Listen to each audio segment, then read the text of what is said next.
Olá, mais uma vez nós estamos entrando na tua casa com a tua permissão com o programa Palavra de Fé. Como é de costume, nós vamos fazer uma reflexão na Palavra de Deus e desta vez está em Josué, que está depois de Deuteronômio, capítulo 3, versículo 5.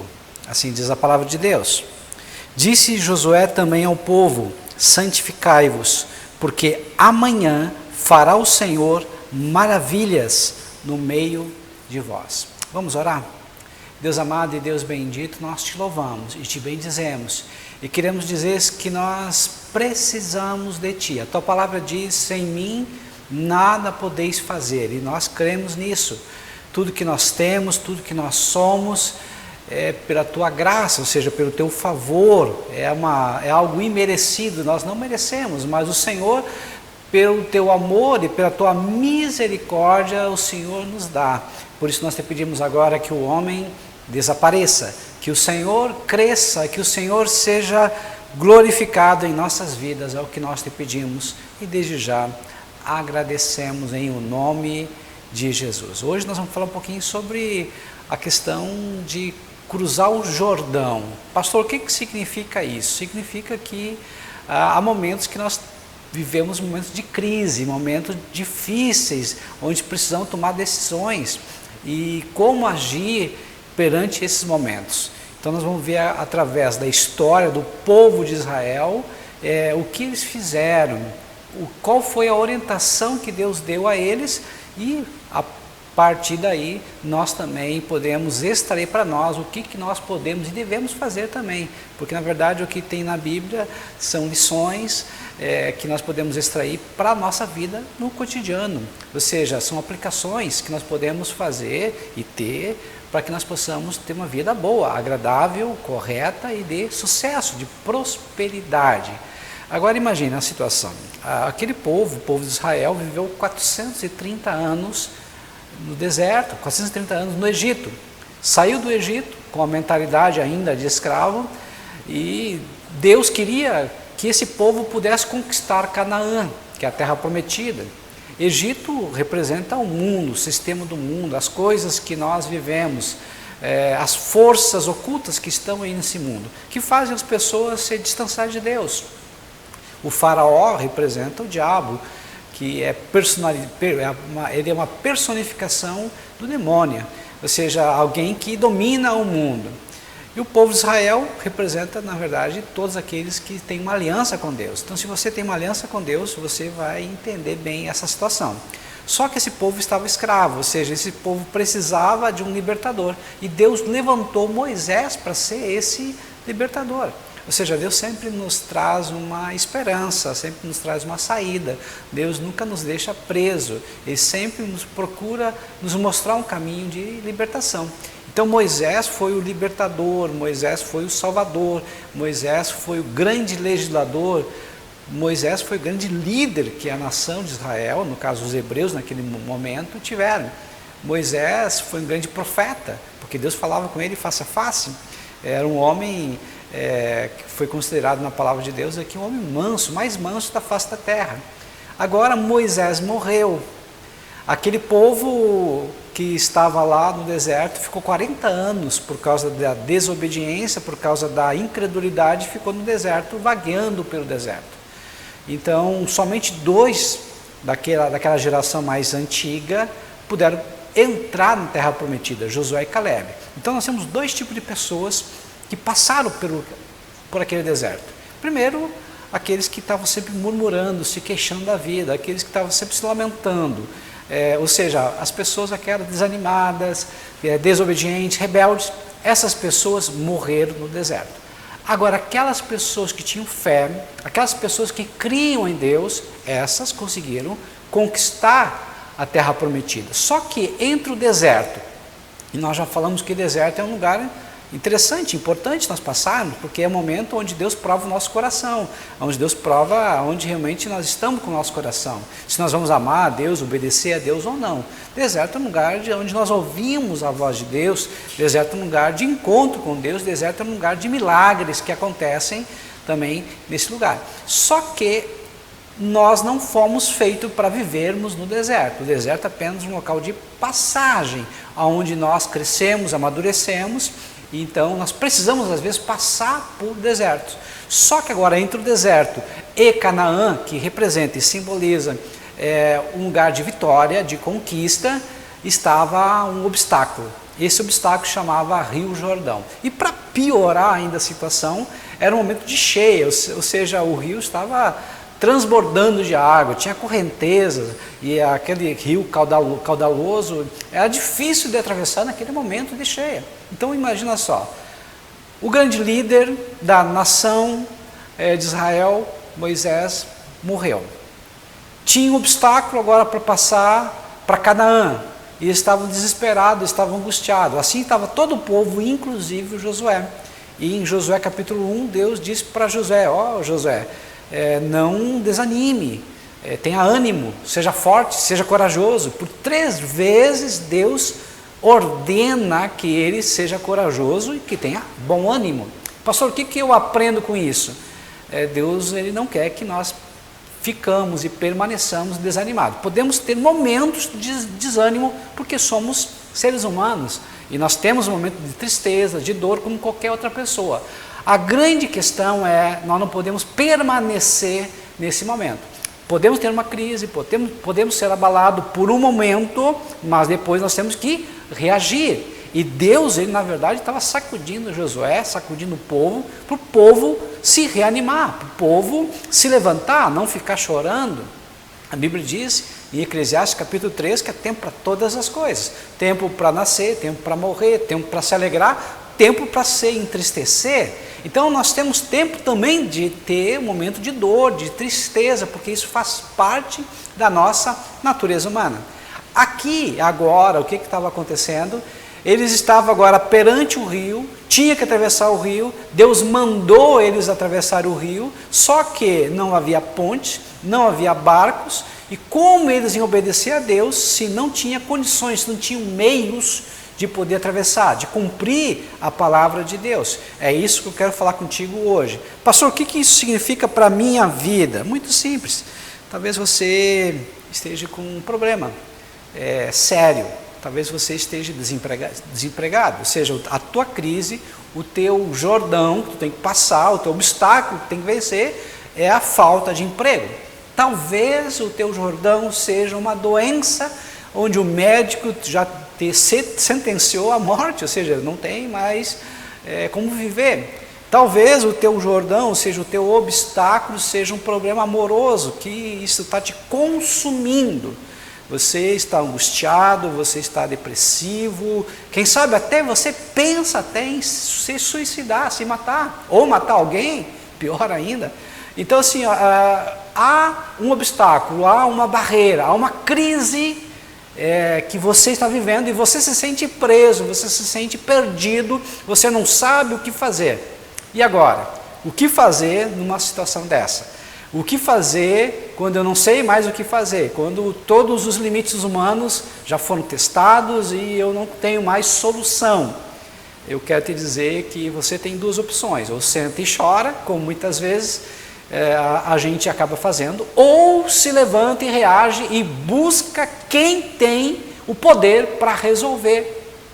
Às vezes o homem põe um ponto, Deus transforma o ponto numa vírgula, ou seja, a última palavra sempre foi e sempre será a do Senhor. Quando o Senhor der um ponto final, porque realmente é um ponto final, então eu me submeto ao seu senhorio, à sua soberania, porque eu sei que Deus tem o melhor. Então, nesse momento, eu vou o quê? Descansar no Senhor, porque eu vou fazer tudo aquilo que é possível. E quero dizer uma coisa para você, que eu já falei em outras oportunidades, Deus não vai mover uma palha naquilo que você pode fazer, porque Deus te deu inteligência, Deus te deu recurso, Deus te deu força, Deus te deu talentos, ou seja, é para você usar esses recursos ao teu benefício e ao benefício das pessoas que estão próximas de você.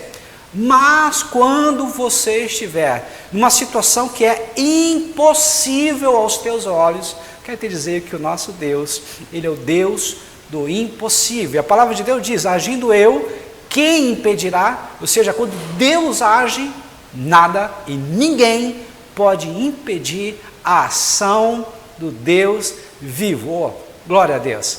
Quando Deus está no controle, quando Deus está no comando, não há barreiras, não há limites para o seu agir.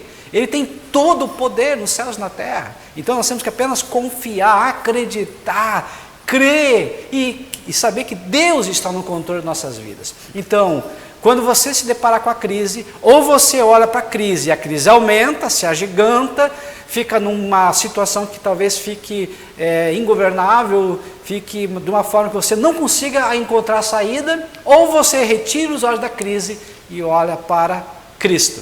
Eu quero dizer para você que a segunda opção é muito melhor. Quando você vê que não tem outra solução, olhe para Cristo, pois Ele sempre tem a solução. A palavra de Deus diz em Salmo 37, versículo 4 e 5, diz assim: agrada-te do teu Senhor e Ele satisfará os desejos do teu coração. No versículo 5 diz: entrega o teu caminho ao Senhor, confia nele e o mais Ele fará. Ou seja, nós temos que nos agradar de Deus e saber que Deus está nos protegendo, Deus está conosco. Ou seja, tudo aquilo que é impossível para nós, Deus pode. Filipenses 4,13 diz: tudo posso naquele que me fortalece, inclusive passar por momentos de tribulação, momentos de dificuldade, de dor, e Deus vai me tirar da dor para um momento de prazer, de alegria, de solução.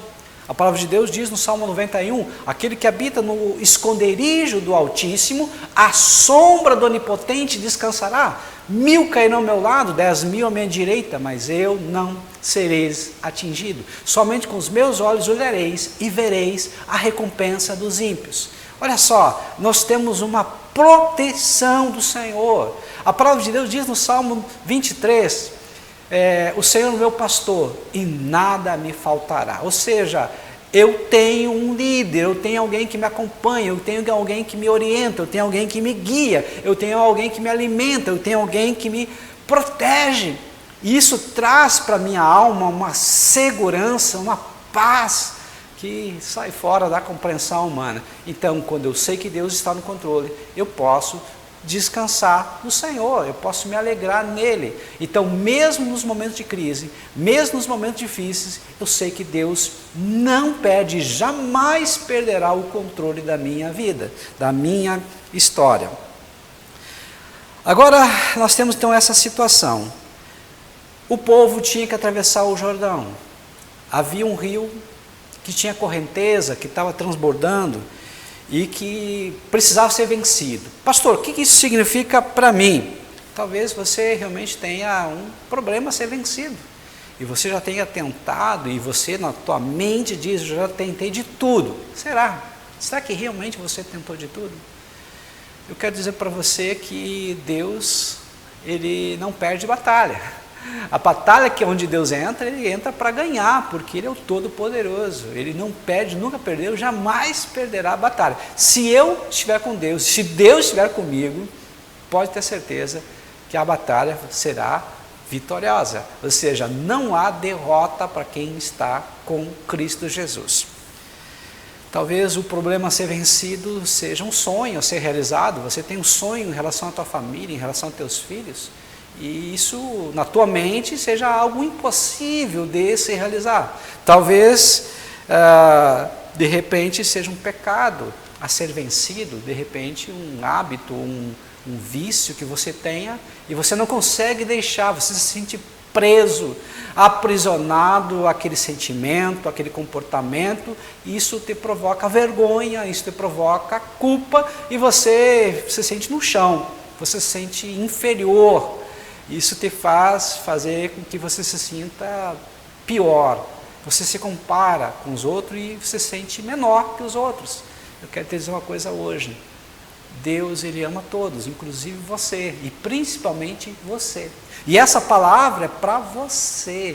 Deus quer te levantar, Deus quer que você veja o valor que você tem, realmente o valor que você tem. Jesus, que é Deus, Ele morreu por você. E a Bíblia diz que uma alma, ou seja, você, tem um valor maior que o mundo inteiro. Ou seja, não deixe que ninguém te esculhambe, não deixe que ninguém te desvalorize, mas saiba o valor que você tem. Para Deus, você vale mais que todos os bilhões de estrelas que existem nesse nosso universo. Ou seja, você tem um valor inestimável. Isso é para você se levantar, isso é para você reconhecer quem você realmente é. Deus então disse para Josué: santificai-vos, porque amanhã o Senhor fará maravilhas no meio de vós. Olha só, às vezes nós estamos lidando com situações que aos nossos olhos realmente não tem saída. E o Senhor está dizendo: olha, se você se santificar, se você se separar, se você se purificar, se você se limpar, e não estou falando apenas num banho físico, limpar o corpo, mas estou falando que os teus pensamentos, os teus olhos, os teus ouvidos, os teus sentimentos, emoções e desejos têm que estar focado no Senhor Jesus, ou seja, nas coisas boas. A palavra de Deus diz em Filipenses 4:8, em que pensar, em tudo que é bom, em tudo que é verdadeiro, em tudo que é santo, em tudo que vem de Deus. Ou seja, se o meu pensamento estiver voltado para as coisas de Deus, e eu encerrar, fechar minha mente, os meus ouvidos, os meus olhos para as coisas ruins, e não me deixar ser contaminado pelo ambiente ou pelas pessoas que estão à minha volta, porque às vezes tem pessoas que são tóxicas, que acabam me influenciando negativamente e faz com que eu fique triste, aborrecido, revoltado. Ou seja, eu não posso me deixar influenciar, eu preciso influenciar o ambiente onde que eu estou. Então eu tenho que ter um pensamento diferente, eu tenho que ser uma pessoa para frente, uma pessoa feliz. Como você é uma pessoa feliz? Como você é uma pessoa para frente? Se eu não estiver próximo de Deus. Mas pastor, por que Deus é tão importante na minha vida? Porque Deus, ele é a fonte de tudo que é bom. Deus é a fonte da paz, Deus é a fonte do amor. A essência de Deus é o amor. Ou seja, a pessoa que se enche de Deus é uma pessoa otimista, é uma pessoa alegre, é uma pessoa bem-humorada, é uma pessoa cheia de vida, cheia de coragem, cheia de ousadia. Por isso que eu digo para você, se aproxime de Deus. E se você se aproximar de Deus, com certeza absoluta, Deus vai se aproximar de você e Ele vai te dar uma resposta, Ele vai abrir as portas que precisam ser abertas e fechar aquelas que têm que ser fechadas. Ele vai aproximar pessoas que você precisa de ajuda dessas pessoas e vai afastar aquelas pessoas que estão te levando para o buraco.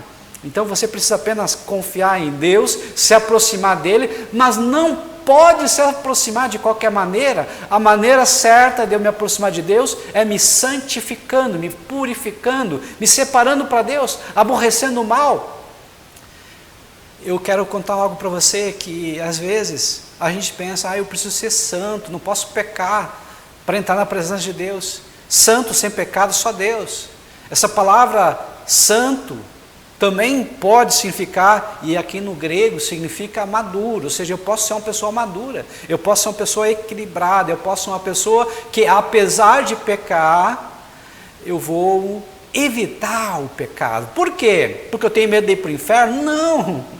Porque eu quero estar mais perto de Deus, eu quero poder ouvir a voz de Deus, porque eu quero sentir a presença dEle, porque eu tenho necessidade de estar com Ele. E quando eu entendo isso, quando eu compreendo isso, eu abro meu coração, eu me entrego e me rendo a Deus, porque eu não sei mais viver sem Ele. Eu gosto da presença dEle, eu sinto um prazer, uma alegria transbordando da presença do Senhor. Isso é santificação, é me separar para Ele, para eu poder me relacionar, para eu ter intimidade com Ele. Talvez você diga: mas pastor, eu não consigo fazer as coisas acontecer, tem coisas que me prendem. Se você quer poder, se você quer autoridade vindo dos céus, primeiramente você precisa ter intimidade com Deus. Ou seja, você se aproximar, ter relacionamento, você conhecer a palavra do Senhor. Depois você precisa também junto ter santidade, se afastar do pecado, aborrecer o mal. Intimidade mais santidade provoca, resulta em autoridade, em poder de Deus sobre a minha vida. Mas pastor, o que significa esse poder? É muito fácil. Quando você tem intimidade e santidade, você tem poder, você tem autoridade, significa que as coisas começam a acontecer, significa que aquilo que estava arrastado, difícil, agora vai para frente. É como se você estivesse dirigindo um veículo comum, e você entra numa poça de lama, e você tenta de todas as formas sair, e não consegue. Quem tem poder, quem tem autoridade, ele tem uma atração 4x4, ele vai sair numa boa. Esse é um poder que vem de Deus, para trazer resultados. Esse poder de Deus é, quem sabe, se você tem um filho nas drogas, e você começa a orar, e você começa a jejuar, você começa a determinar, e você diz, esse meu filho vai ser um grande evangelista, esse meu filho vai ser um homem de Deus, ele vai ser abençoado, e vai sair dessas drogas. Significa que Deus vai agir na vida dele. Ou seja, esse poder é o poder que manifesta a ação de Deus, trazendo bênçãos, trazendo prosperidade. É algo que só Deus pode fazer. Então nós precisamos dessa autoridade, mas essa autoridade só vem quando nós temos intimidade e santidade. Aí sim nós temos autoridade. E essa autoridade e essa santidade, primeiramente, eu preciso entender e fazer e ser santo, porque é uma ordem. A Bíblia diz, em 1 Pedro 1,16, diz, porque está escrito, sede santo, porque eu, o Senhor, sou santo. Ou seja, a santidade é uma necessidade de nós buscarmos a Deus e sermos iguais a Ele. Deus, Ele é santo. Então, se eu quero estar perto de Deus, ser parecido com Deus, eu preciso me santificar. Eu preciso ser santo porque é uma condição para ser chamado irmão de Jesus, ou seja, da família de Deus. Em Hebreus, capítulo 2, versículo 11, o Senhor Jesus nos chama de irmãos. Olha que privilégio ser irmão de Cristo. A família de Deus, Deus tem um sonho. Quando Deus fez o homem, quando Deus fez a mulher, Adão e Eva, o sonho de Deus é criar uma grande família. Uma família parecido, uns filhos parecidos com Cristo, que tenham a mente de Cristo, que pensam como Cristo pensava, que falem como Cristo falava, que ajam e reajam como ele agia e reagia.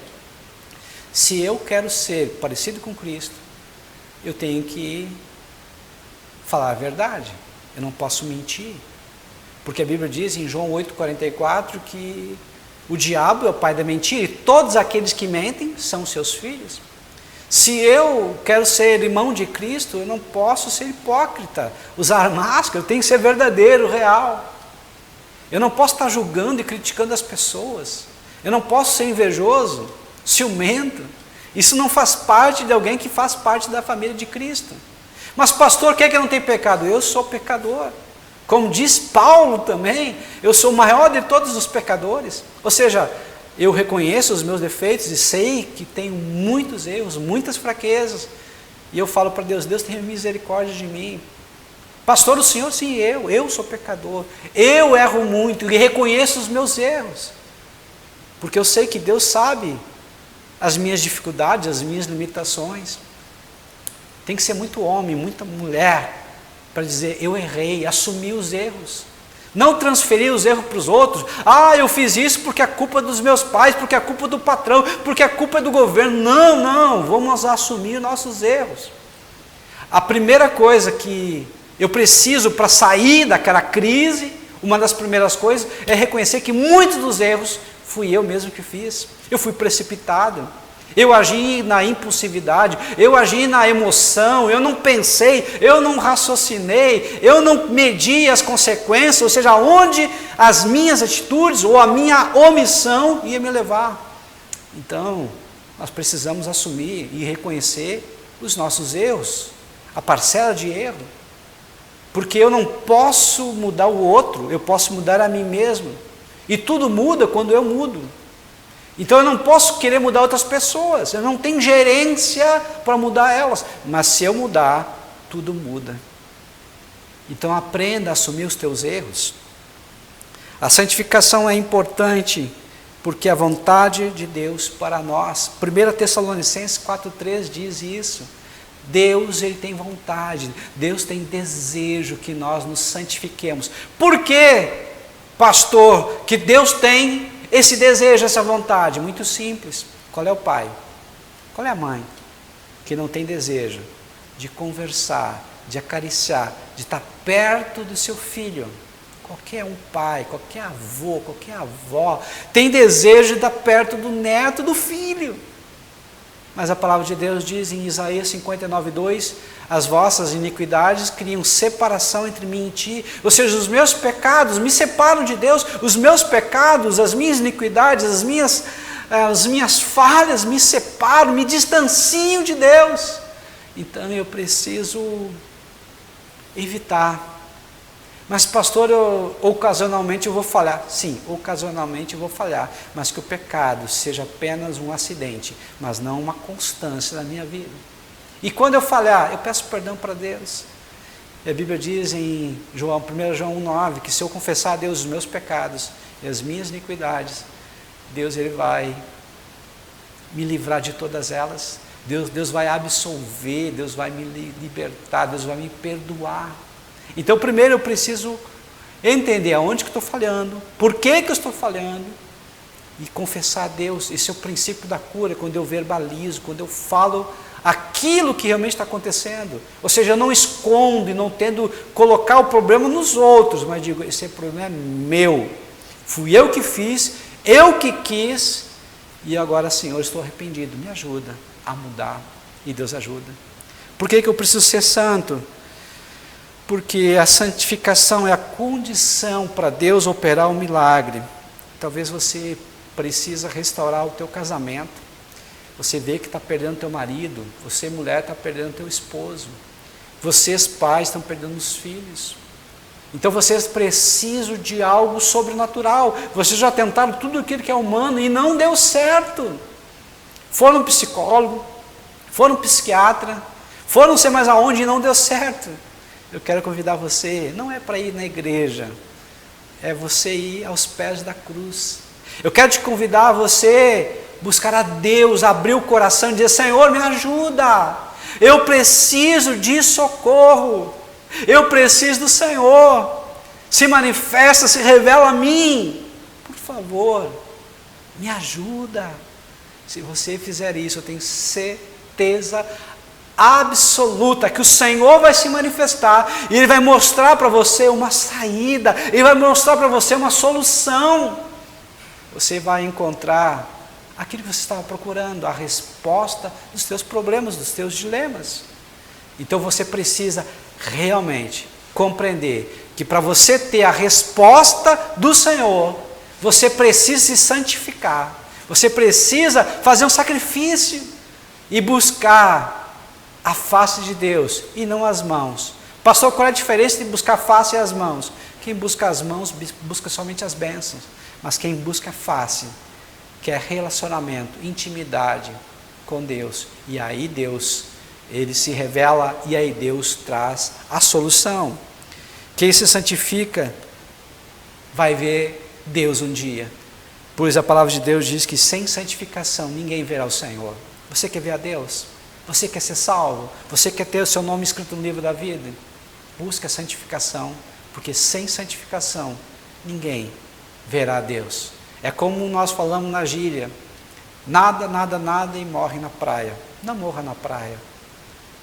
Que você um dia possa ter a honra, o privilégio de chegar diante do Senhor e abraçá-lo, e beijá-lo, e ter a convicção que o teu nome está escrito no livro da vida, você está salvo, e que o Senhor te espera. Não importa se é daqui um dia, uma semana, um mês, ou anos, ou décadas, não importa. Você está convidado a morar no paraíso com Ele. Quero orar por você nesse momento agora. Deus amado e Deus bendito, a Tua palavra diz que nós precisamos nos santificar, nos separar ao Senhor. E sem santificação ninguém verá o Senhor. Que essa pessoa que está ouvindo essa programação possa ter o desejo ardente de querer te buscar e te encontrar e viver contigo pelo poder do nome de Jesus. Amém e amém.